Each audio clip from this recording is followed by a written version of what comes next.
오늘 주시는 하나님 말씀은 누가복음 18장 35절부터 43절까지 말씀입니다. 한 절씩 우리 읽겠습니다. 여리고에 가까이 가셨을 때에 한 맹인이 길가에 앉아 구걸하다가 그들이 나사렛 예수께서 지나가신다 하니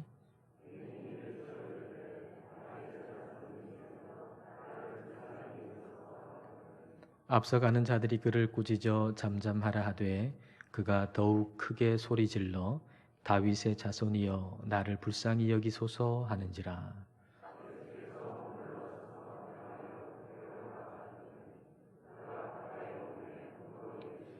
내게 무엇을 하여 주기를 원하느냐 이르되 주여 보기를 원하나이다.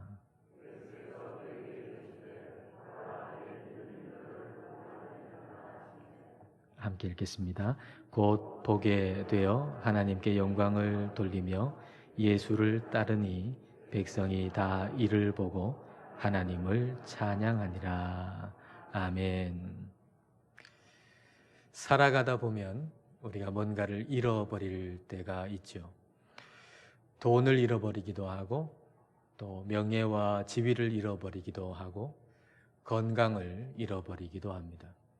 오늘 본문에 나오는 맹인은 시력을 잃어버렸습니다. 덩달아서 경제력까지도 잃어버리고 말았습니다.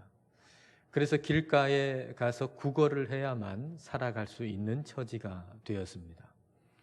그런 처지에서 느끼는 상실감이라고 하는 것은 참 표현할 수 없을 만큼 큰 것이었을 겁니다.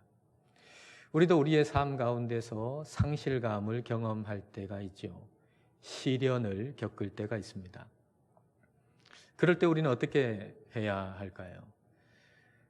어떤 관점에서 보느냐 하는 것에 따라서 노파가 보이기도 하고 젊은 여자가 보이기도 하는 그림을 여러분 한 번 정도는 보셨을 겁니다. 분명히 하나의 그림인데 어떤 관점으로 보면은 노파예요. 아주 늙은 여자예요.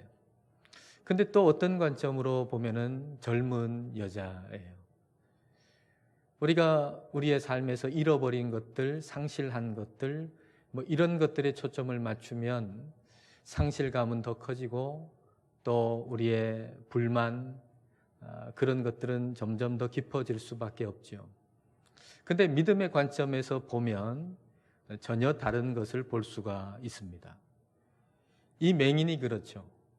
이 맹인이 이제 시력을 잃어버렸다는 거, 그리고 경제력을 잃어버렸다는 거, 거기에 초점을 맞추기보다는 이 맹인이 예수님을 믿게 되었다는 것에 초점을 맞추고서 이 사람을 한번 보십시다. 자, 35절부터 38절까지 말씀입니다. 여리고에 가까이 가셨을 때에 한 맹인이 길가에 앉아 구걸하다가 무리가 지나감을 듣고 이 무슨 일이냐고 물은데 나사렛 예수께서 지나가신다 하니 맹인이 외쳐 이르되 다윗의 자손 예수여 나를 불쌍히 여기소서 하거늘. 예수님은 지금 예루살렘으로 가시고 계시잖아요. 근데 예루살렘으로 가시기 위해서 여리고를 지금 지나가고 계신 거예요. 근데 이 맹인이 예수님이 지금 지나가고 계시다라고 하는 것을 알게 되었을 때에 다윗의 자손 예수여 하고 외칩니다.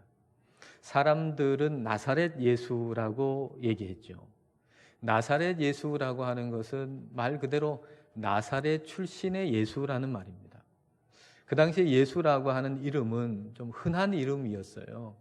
아주 독특한 하나밖에 없는 이름이라 그러면은 예수 하면 다 알지만은 근데 그 당시에 예수라고 하는 이름은 흔한 이름이에요. 그러니까 나사렛 출신의 예수라고 해야 바로 그분이라고 하는 걸 나타낼 수 있으니까 나사렛 출신의 예수라고 얘기한 거죠. 근데 이 맹인은 그 나사렛 예수를 가리켜서 다윗의 자손 예수여라고 부르고 있는 거죠.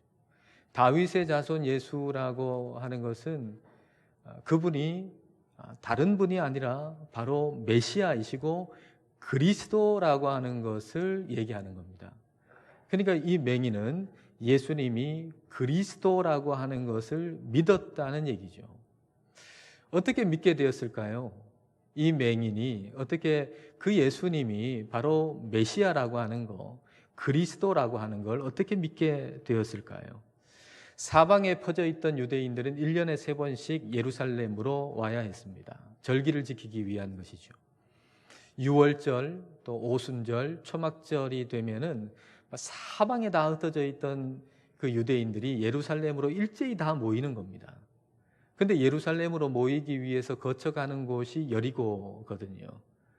그러니까 이 여리고의 길가에 맹인이 구걸하고 있었다는 것은 아마 그곳에 수년 동안 그렇게 하고 있었을 텐데, 그곳에서 그렇게 구걸하고 있었다는 것은 그 누구보다도 많은 소식을 들었다는 얘기겠죠.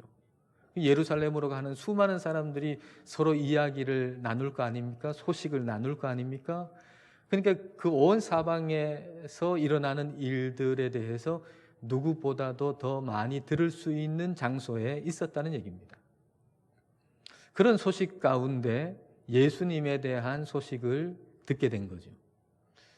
그러니까 누가 직접적으로 와가지고 이 맹인한테 알려줬든지 아니면 자기들끼리 얘기하는 것을 옆에서 들었든지 이 맹인은 예수님이 어떤 분인지, 어떤 말씀을 했는지, 그리고 어떤 일을 했는지에 대해서 그 소식을 들었던 겁니다.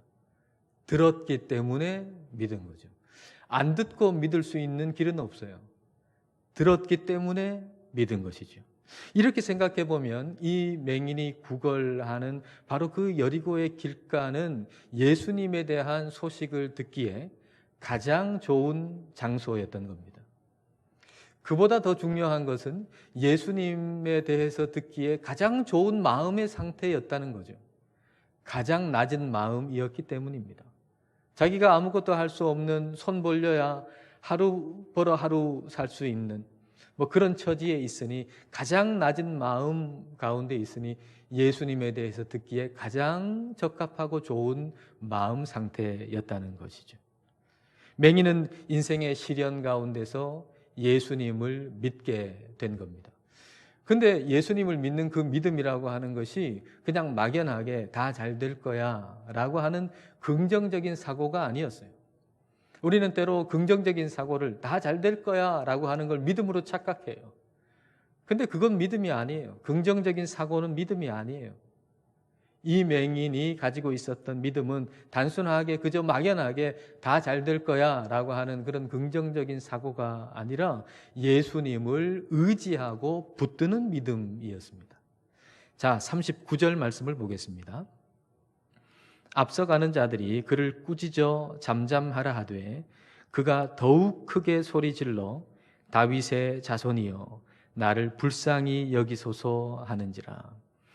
이 맹인이 예수님한테 다윗의 자손 예수여 하고 외치니까 거기에 있던 사람들이 조용해 라고 꾸짖은 거예요.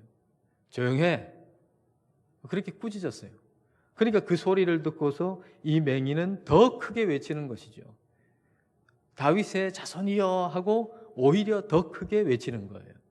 이걸 기도라고 본다 하면 이 맹인이 우리 주님께 기도를 했는데 기도를 못하게 하는, 방해하는 환경이 조성이 됐어요.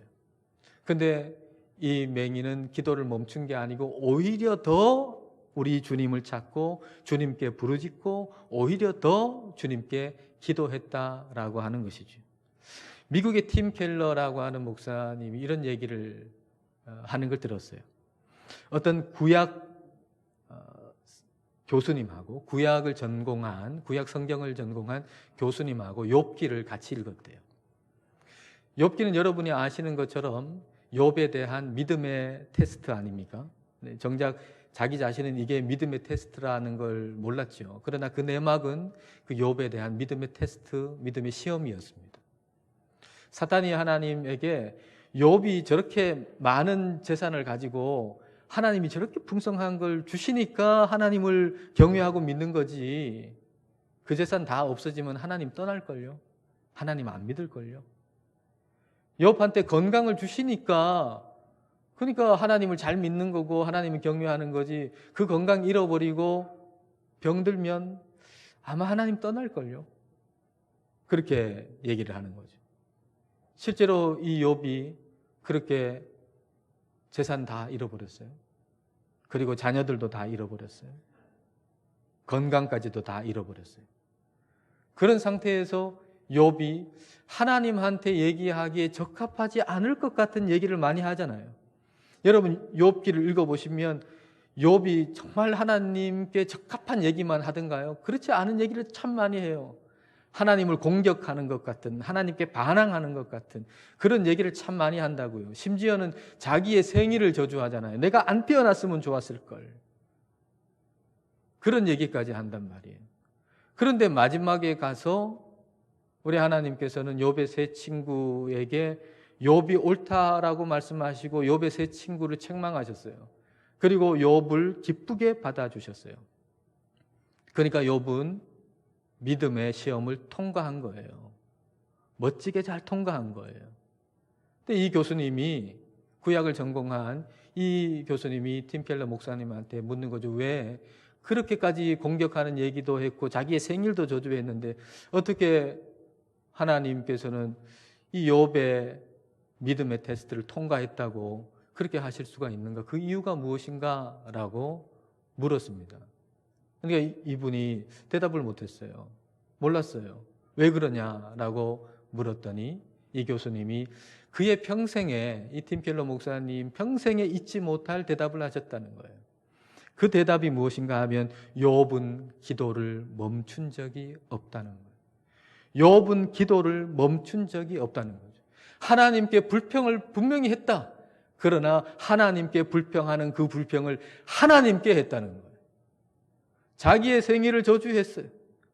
안 태어났으면 더 좋았을 텐데라고 자기의 생일을 저주했는데 그 모든 말을 하나님께 했다는 거예요. 그러니까 욥은 한 번도 하나님을 떠난 적이 없고 한 번도 기도를 멈춘 적이 없다는 것이죠. 그래서 욥은 믿음의 시험을 통과했다는 얘기입니다. 우리가 삶에서 겪는 시련은 믿음의 테스트의 성격이 있습니다. 왜냐하면 우리의 삶 가운데 우리가 겪는 시련에서는 하나님을 떠나게 하는 요소가 있기 때문이죠. 그래서 우리가 당하는 시련과 고난에는 믿음의 테스트의 성격이 그 안에 들어가 있어요. 그 상황 속에서 하나님을 떠날 수 있게 만드는 요소들이 있기 때문이죠. 주님께 부르짖는 맹인한테 사람들이 꾸짖으면서 조용히 하라고, 시끄럽다고, 잠잠하라고 했던 것처럼 우리가 시련을 당하고 고난을 당할 때 우리의 삶의 여러 가지 상황을 통해서 또 악한 영이 우리에게 얘기하는 거예요. 조용히 하라고, 잠잠하라고. 뭐 네가 그렇게 지금 기도한다고 해가지고 너 형편과 처지가 달라졌냐? 너 지난달하고 지금하고 달라진 게 뭐가 있어? 그렇게 기도했는데 한 달 동안 기도했는데 뭐 달라진 게 있어? 너 병 낫게 해달라고 그렇게 기도하는데 너 병 나았냐? 아니 2달 전이나 지금이나 뭐 비슷하잖아. 아니 오히려 더 악화됐잖아. 기도한다고 뭐 달라지는 게 뭐가 있어? 조용히 해. 기도하지 마. 잠잠해.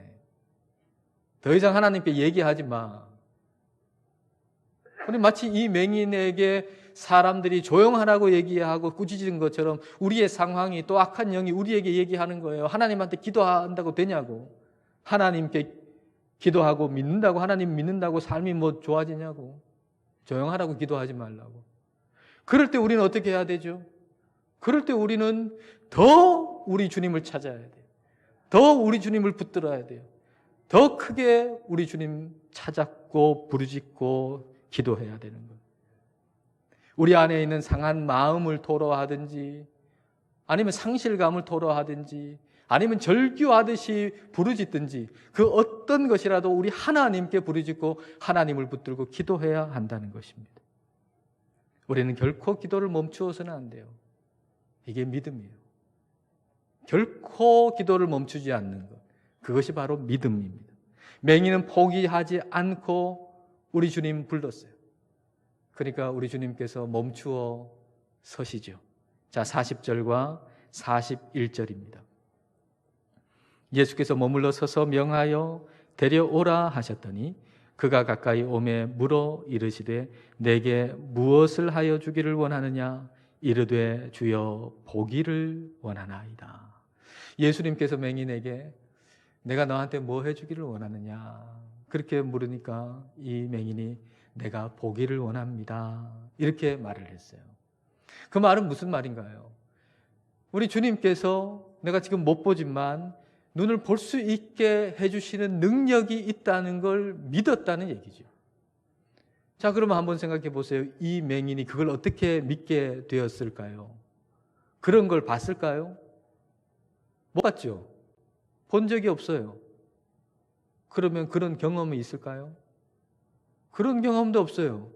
오른쪽 눈을 뜨게 해주셨으니까 그런 경험이 내게 있으니까 왼쪽 눈도 뜨게 해주실 것이다 라고 믿은 게 아니에요. 그런 경험도 없어요. 그러면 그런 걸 본 것도 아니고 그런 경험을 한 것도 아닌데 이 맹인은 어떻게 예수님이 내 눈을 뜨게 해주실 수 있다는 걸 믿었을까요? 말씀을 들었기 때문이죠. 지금으로 말하자면은 오디오 성경을 들은 거예요. 뭐 맹인이니까 볼 수 없으니까 성경을 눈으로 어떻게 읽을 수가 없잖아요. 그러니까 오디오 성경을 들은 거예요. 다시 말하면 이 맹인의 믿음은 말씀을 기초한 믿음인 거예요. 말씀을 기초한 믿음. 내가 고쳐달라고 기도했는데 하나님 안 고쳐주셔서 그걸 보니까 하나님은 전능하신 분이 아니야 라고 하는 것은 내 경험을 기초한 이해죠. 믿음하고는 아주 거리가 먼 거죠. 또 같은 이치로 내가 기도를 했더니 하나님이 낫게 해 주신 것을 보니 하나님은 치유하시는 분이고 하나님은 전능하신 분이다 라고 하는 것은 경험을 기초한 이해이지 믿음은 아니에요. 여러분 잘 기억하세요. 내가 기도했더니 하나님 낫게 해 주시는 것을 보니 경험해서 보니 이 경험을 통해 하나님은 치유하시고 전능하신 분이다 라고 하는 것을 안다면 믿는다면 그건 믿음이 아니에요. 그냥 경험을 통한 이해예요. 믿음은 내 이해와 경험을 기초로 하는 것이 아니라 믿음은 하나님의 말씀을 기초로 하는 거예요. 하나님의 말씀을 기초로 하는 게 그게 믿음이에요. 하나님이 전능하다고 성경에 기록되어 있기 때문에 그래서 하나님이 전능하신 분이라고 하는 걸 믿는 것, 이게 믿음이에요. 하나님이 병을 고쳐주셨다라고 하는 것이 성경에 기록되어 있기 때문에 나는 하나님이 치유하시는 하나님이라고 하는 걸 믿는 게 그게 믿음이에요. 믿음은 나의 이해와 나의 경험을 기초로 하는 것이 아니라 변치 않고 영원한 하나님의 말씀에 기초한 것, 그게 바로 믿음인 것입니다. 그래서 우리의 이해와 경험을 기초로 해서는 절대로 모순이 돼가지고 같이 있을 수 없는 것이 말씀을 기초로 한 믿음 안에서는 같이 있을 수가 있어요. 이해와 경험을 기초로 해서는 그냥 두 가지가 따로따로 있을 수밖에 없어요. 내가 기도했는데 하나님이 낫게 해주셨다. 그래 하나님 전능하시다. 그렇게 하든지 내가 기도했는데 하나님 낫게 해주시지 않더라. 내가 기도했는데 문제 해결해 주지 않더라. 그러니까 하나님이 정말 전능한 분 맞을까? 그 전능하신 하나님에 대한 그 생각이 그 믿음이 좀 손상이 되잖아요. 뭐 그렇게 하든지 둘 중에 하나란 말이에요. 근데 말씀에 기초한 믿음에서는 이 두 가지가 같이 있을 수가 있다는 얘기입니다. 닉 부이치치가 좋은 예라고 생각이 드는데요. 그가 한 말이 오래전에 했던 얘기인데 제 마음 가운데 아직까지 남아있어요. 그가 어떤 얘기를 했냐면은 하나님, 닉 부이치치가 팔다리 없는 사람 아닙니까? 근데 그가 얘기하기를 하나님은 내 다리를 한순간에 생기게 해 주실 수 있는 분이라는 거예요. 내가 지금 다리가 없지만 그러나 하나님은 전능하신 분이셔서 하나님은 어느 날 내가 아침에 눈을 떴을 때 내 다리를 생기게 해 주실 수 있는 분이라는 거죠. 그런 믿음을 가지고 있기 때문에 하나님이 어느 날 갑자기 다리를 주시면 신발 신고 나가야 될 거 아닙니까? 그래서 신발을 미리 준비해 가지고 신발장에 다 놓아둔 거예요. 그런 믿음을 가지고 있는 거죠. 근데 그런 믿음이 어디서 생겼겠습니까? 그런 걸 봤겠습니까? 다리가 없는 사람이 다리가 생기는 걸 봤겠습니까? 못 봤죠. 그런 걸 경험했겠습니까? 자기가 오른쪽 다리가 생기는 걸 경험했기 때문에 왼쪽 다리도 생기게 해 주실 것이다 라고 하는 믿음이 생긴 겁니까? 아니에요. 그런 걸 본 적도 없고 그런 걸 경험한 적도 없어요. 그러면 그런 믿음이 어디서 생겼나요? 기록된 하나님의 말씀에서 생긴 거예요. 하나님의 말씀 안에 하나님은 한마디 하시면 그 말씀 그대로 온 세상이 창조되고, 우리 예수님 한마디 하시면 병든 자가 병이 낫고, 성경에 기록된 말씀이 있기 때문에 그대로 믿는 거예요. 그런데 오늘의 현실은 어때요? 팔과 다리가 없잖아요. 그러면 그런 현실 속에서 하나님은 전능하시다라고 하는 그 믿음의 손상이 갈까요? 아니에요. 오늘 팔다리가 없음에도 불구하고 하나님은 전능하신 분이라고 하는 걸 절대적으로 믿고 사는 거죠. 그러니까 일평생 팔다리가 없이 산다 할지라도 말씀에 기초한 믿음 위에서 산다면 일평생 우리 하나님은 전능한 하나님이라고 하는 걸 절대적으로 신뢰하고 믿으면서 살 수가 있는 거예요. 이게 믿음이죠. 절대적으로 하나님을 신뢰하는 거예요. 하나님을 절대적으로 신뢰하는 거, 그게 믿음이고 그 믿음이 우리를 구원하는 믿음인 겁니다. 자, 42절 말씀을 보십시다. 자, 42절 같이 읽겠습니다. 예수께서 그에게 이르시되 보라, 내 믿음이 너를 구원하였느니라 하시매, 너의 믿음이 너를 구원하였다 그랬어요. 이 구원이라고 하는 것은 단순하게 못 보던 눈을 보게 됐다, 이 차원만 얘기하는 게 아니에요. 그의 영과 혼과 몸이 다 회복이 되었다는 겁니다. 온전하게 회복되었다라고 하는 증거가 뭘까요? 그의 몸의 방향이 바뀐 거죠. 그의 몸의 방향이, 삶의 방향이 바뀐 거죠. 그 방향이 어떻게 바뀌었나요? 그 다음 절에 나타나죠. 자, 43절을 보십시오. 곧 보게 되어 하나님께 영광을 돌리며 예수를 따르니 백성이 다 이를 보고 하나님을 찬양하니라. 누구를 따랐다고요? 보고 나서 예수님을 따랐다 그랬어요. 보고 나서 세상으로 돌아가는 사람 많잖아요. 건강 회복되고 난 다음에 세상의 쾌락으로 도망치는 사람들 많잖아요. 어려울 때까지는 하나님 붙들지만 다 회복되면 세상으로 다 나가는 그런 사람들이 부지기수잖아요. 그런데 이 사람은 보게 된 다음에 예수님을 따라갔어요. 근데 이 사람이 예수님을 따라갔다는 거, 이건 어떤 의미인가요? 이 일이 일어난 것은 예수님께서 십자가에서 죽으시기 전 약 일주일 전입니다. 오늘 본문을 기점으로 해가지고 며칠 후에 예수님은 예루살렘에 입성하시고요. 그리고 그 주간 금요일에 십자가에서 죽으시지요. 십자가에서 죽으시기 전 약 일주일에 오늘 본문에 일이 일어난 거예요. 그러니까 오늘 본문의 이 맹인은 예수님이 눈을 뜨게 해주신 다음에 예수님을 따라갔는데, 예수님을 따라가서 일주일 후에 예수님이 십자가에서 못 박히시는 것을 보게 되었다는 얘기입니다. 눈을 못 떴으면 그걸 못 봤을 텐데 눈을 뜨게 돼서 그것을 보게 되었습니다. 자기가 실명했다는 거, 그것도 참 이해할 수 없는 일이었겠지만 내 눈을 뜨게 해주신 분이 십자가에서 죽으셨다라고 하는 것도 정말 이해할 수 없는 일이잖아요. 그때의 절망감이라고 하는 것은 자기의 눈을 볼 수 없었을 때의 절망감만큼이나, 아니 그것보다 더 큰 절망감을 가졌을지도 모르겠어요. 우리의 삶에는 이해할 수 없는 일이 한 번만 일어나는 것이 아니라 또다시 일어날 수도 있다는 거죠. 이해할 수 없는 일이 일어나서 그걸 극복하고 일어섰는데 또다시 이해할 수 없는 일이 우리의 삶에는 일어날 수 있다는 얘기입니다. 그러면 그런 순간이 반복된다 할지라도 끊임없이 우리 예수님을 따를 수 있는 길은 좋고 나쁜 것에 대한 내 판단을 내려놓아야 한다는 겁니다. 내가 다시 보게 된 것, 그거 좋은 일이라고 생각하지만은, 그러나 내가 다시 보게 된 다음에 예수님의 그 십자가의 고난에 내가 참여하게 하는 것, 되는 거, 이거는 좋은 일이 아니다 라고 생각한다면 예수님을 끝까지 따라갈 수가 없을 겁니다.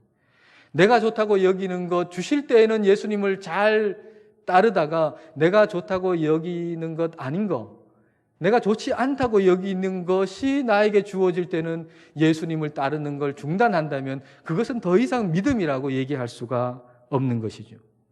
믿음은 내가 좋다고 여기는 걸 따르는 게 아니라 좋으신 하나님을 따르는 것, 그게 믿음이에요. 여러분, 다시 말씀드릴게요. 믿음은 내가 좋다고 여기는 걸 따르는 것이 아니라 좋으신 하나님을 따르는 것, 그게 믿음이에요. 내게 좋아 보이지 않는 상황 가운데서 좋으신 하나님을 계속 바라보는 것, 그게 믿음이에요. 여러분, 요셉을 한번 생각해 보세요. 그 형들이 그 요셉을 애굽의 노예로 팔았잖아요. 아버지의 사랑받는, 가장 사랑받는 아들에서 이제는 애굽의 그 타지에 노예가 됐어요.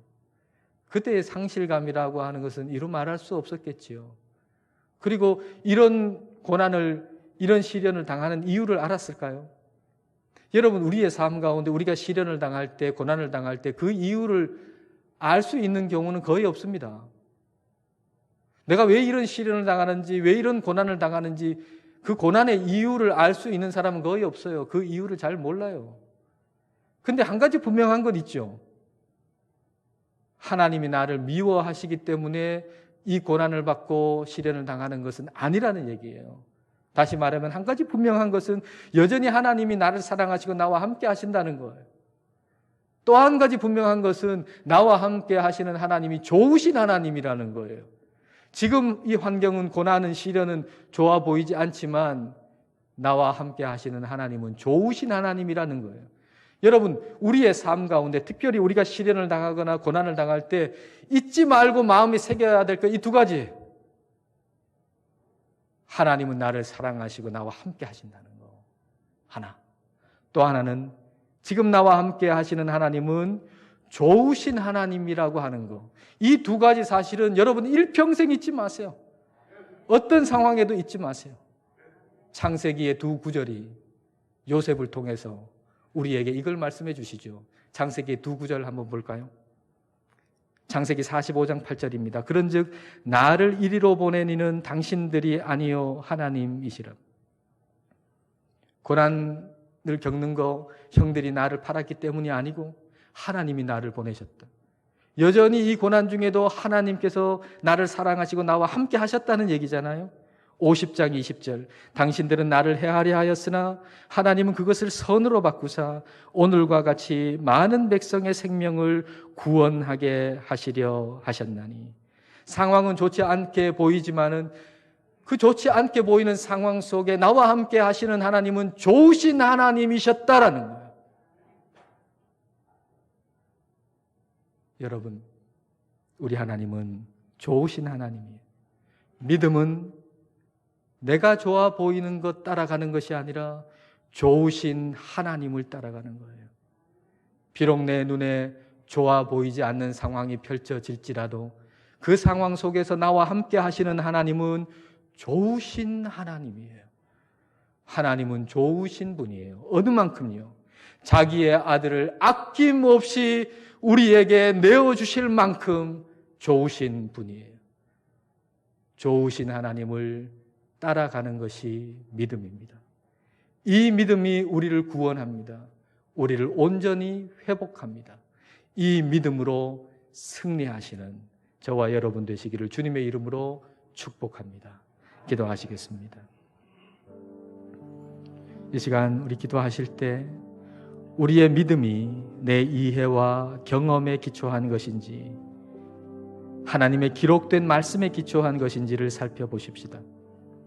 치유의 경험을 한 적이 없기 때문에 하나님은 치유하시지 못하는 하나님이 되는 것이 아니며 치유의 경험을 했기 때문에 하나님이 치유하시는 하나님이 되는 것이 아님을 분명히 하십시다. 성경이 하나님을 치유하시는 하나님, 전능하신 하나님이라고 말씀하시기 때문에 말씀에 기초하여 하나님은 전능하신 분임을 믿고 하나님께 드리는 기도를 멈추지 않기를 기도하십시다. 또한 시련과 고난을 당할 때 그것이 우리 눈에 좋아 보이지 않지만 고난 중에도 우리와 함께 하시는 하나님은 좋으신 하나님이라는 걸 신뢰하고 시련 중에도 끝까지 주님만을 따르는 믿음으로 살게 해달라고 이 시간 함께 기도하시겠습니다.